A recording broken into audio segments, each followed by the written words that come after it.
you also have talked with Asim Gupta ji. अभी वो शायद he must be busy in another meeting.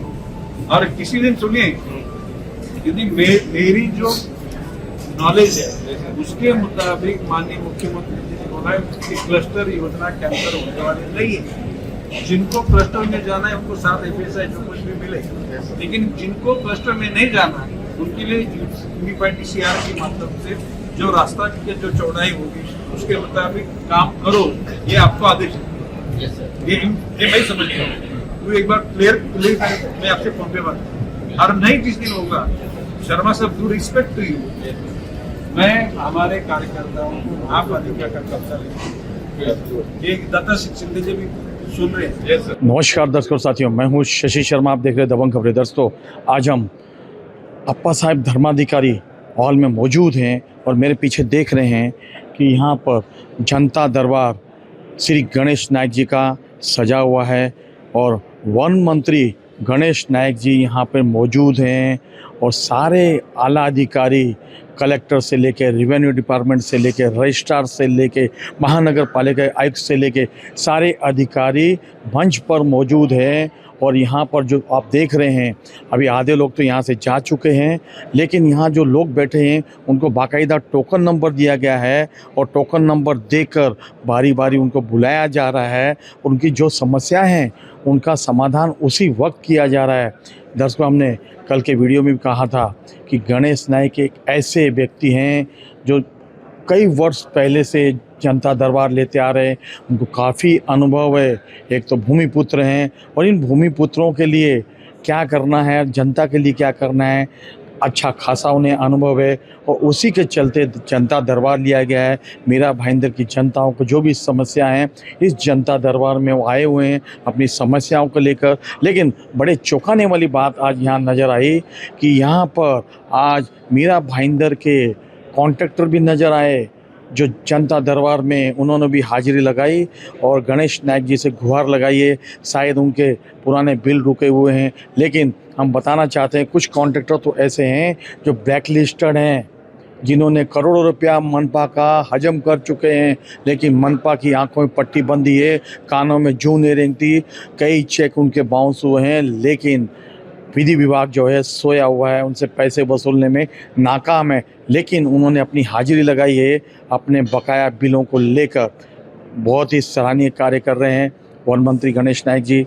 आइए जानते हैं क्या कहना चाहेंगे, क्या प्रकाश डालेंगे। संघ टूट गए, उसके बाद में यहाँ पे जनता दरबार मेरे माध्यम से बंद हुआ, लेकिन नरेंद्र जी मेहता, इनका लोगों से जो अटैचमेंट है उसके कारण वो लोगों की समस्या जो लोकल लेवल की है वो MLA तौर पे तो वो सब वो निपटारा उसका कर रहे हैं। लेकिन कई बातें ऐसी कि जो मैंग्रोव्स के हमारे डिवीज़न की अधिकारी है वो लोग कहते हैं कि भाई ये जो ज़मीन है ये हमारी है। तो उसके लिए नरेंद्र मेहता जी ने मुझे पत्र लिखा था, उनको मैंने गत मंगलवार को मंत्रालय में बुलाया और वन विभाग के जो मैंग्रोव डिवीज़न के अधिकारी को मैंने सूचित किया है कि एक बार डिमार्केशन करा के लोगों की ज़मीन वहाँ से अपनी दीवारी डाल दो, ताकि लोगों का जो भय है वो निकल जाएगा। अभी नरेंद्र मेहता जी ने मेरे निगाह में ये भी बात डाली है कि ब्रिटिश के कालखंड में भी जो सरकारी ज़मीन थी वहाँ पे सॉल्ट पेन बन गई, लेकिन सॉल्ट पेन में 2 पैसा मिलता है ये सोच के जिनकी खुद की ज़मीन थी उस ज़मीन में भी हमें मीट यानी नमक पैदा करने के लिए लाइसेंस दे दो, ऐसे उन्होंने अर्जी की और उनको लाइसेंस मिले। अभी सॉल्ट डिपार्टमेंट का कहना है कि नहीं ये ज़मीन भी हमारी है, ये उनका गलत समझना है।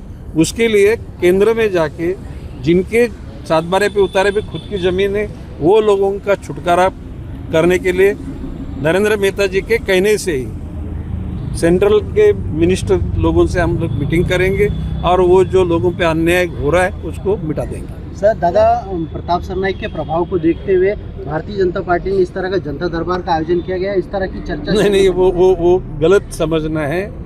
नरेंद्र मेहता जी के नेतृत्व में गत जो सार्वत्रिक इलेक्शन हो गए उसमें एब्सोल्यूट मेजॉरिटी बीजेपी की आई थी और अब के बार भी वही होने वाला है। ये कहने के लिए कोई ज्योतिष की जरूरत नहीं। ओके सर, मनपा का चुनाव करीब है, इसलिए जनता दरबार का आयोजन किया गया है क्या? नहीं बात ऐसी, मैं लोगों से रूबरू होना चाहता हूँ। दर्शकों, गणेश नायक जी ने जिस तरीके से जनता दरबार यहाँ लगाया है और लोगों की समस्याओं का समाधान भी कर रहे हैं, लेकिन पत्रकारों ने उनसे सवाल पूछे और उनसे पूछा गया कि महाराष्ट्र में कई जिलों में बिबटिया तेंदुआ जो है वो लोगों का शिकार कर रहा है। कई बच्चों ने अपनी जान गंवा दी है तेंदुआ के चक्कर में, उसके जाल में फंसकर, और तेंदुआ उन्हें उठा कर ले गया है और उनकी मौत हो चुकी है, दर्दनाक मौत हुई है।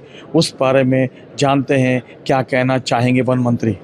मागच्या पंधरवड्यामध्ये पुणे जिल्ह्यातल्या जुन्नर, शिरूर, प्रामुख्याने शिरूर तालुक्यामध्ये ज्या 3 घटना घडल्या, एक 5 वर्षाच्या मुलीवर हल्ला झाला, 11 वर्षाचा हल्ला म्हणजे मृत्यू झाला तिथं, 11 वर्षाचा एक लहान मूल त्या ठिकाणी गेलं, एक आजीबाई, मी स्वतः त्या प्रत्येक वस्तीवर जाऊन त्यांचं सांत्वन केलं आणि मी वनरक्षकांना आणि पोलिसांना सांगितलं की तुम्ही यंत्रणा राबवा, जो नरभक्षक जर बिबट्या त्या ठिकाणी आला तर त्यांना शूट ॲट सेट त्या ठिकाणी करून टाकायचं। मी बोललेलं आहे, गांभीर्याने बोललो आहे, आणि सर्वच बिबटे का हल्ला करणारे नाहीत, परंतु खात्री झाली की हाच तो बिबट्या आहे तर त्याच्यावर शक्यतो त्याला जे बेहोश करून त्याला पकडा, स्थलांतरित करा, पण तो जर कंट्रोलमध्ये येणार नसेल तर त्याचा निश्चितपणे त्या पद्धतीची कारवाई करायची। दर्शकों, जिस तरीके से महाराष्ट्र में तेंदुओं ने आतंक मचाया है, कई लोगों की जानें चली गई है,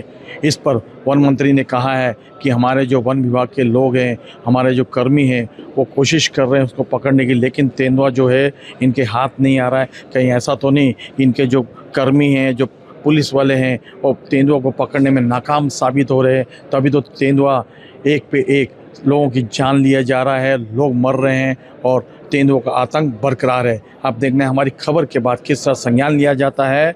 वैसे भी जो आज जनता दरबार लगा है, बड़ा ही सराहनीय भूमिका निभाई है। इस तरह के जनता दरबार मीरा भाईंदर में लगने चाहिए और जनता की समस्याओं का समाधान भी होना चाहिए। आज मीरा भाईंदर महानगर पालिका के हद में माननीय नामदार मंत्री महोदय गणेश नाइक साहब आ रहे, उनका जनता दरबार का आयोजन किया है। जो यहाँ के नागरिकों के प्रश्न है, उस प्रश्न को समाधान देने हेतु और उनके समस्या का निवारण करने के लिए माननीय गणेश नाइक साहब इस मीरा भाईंदर में आ रहे।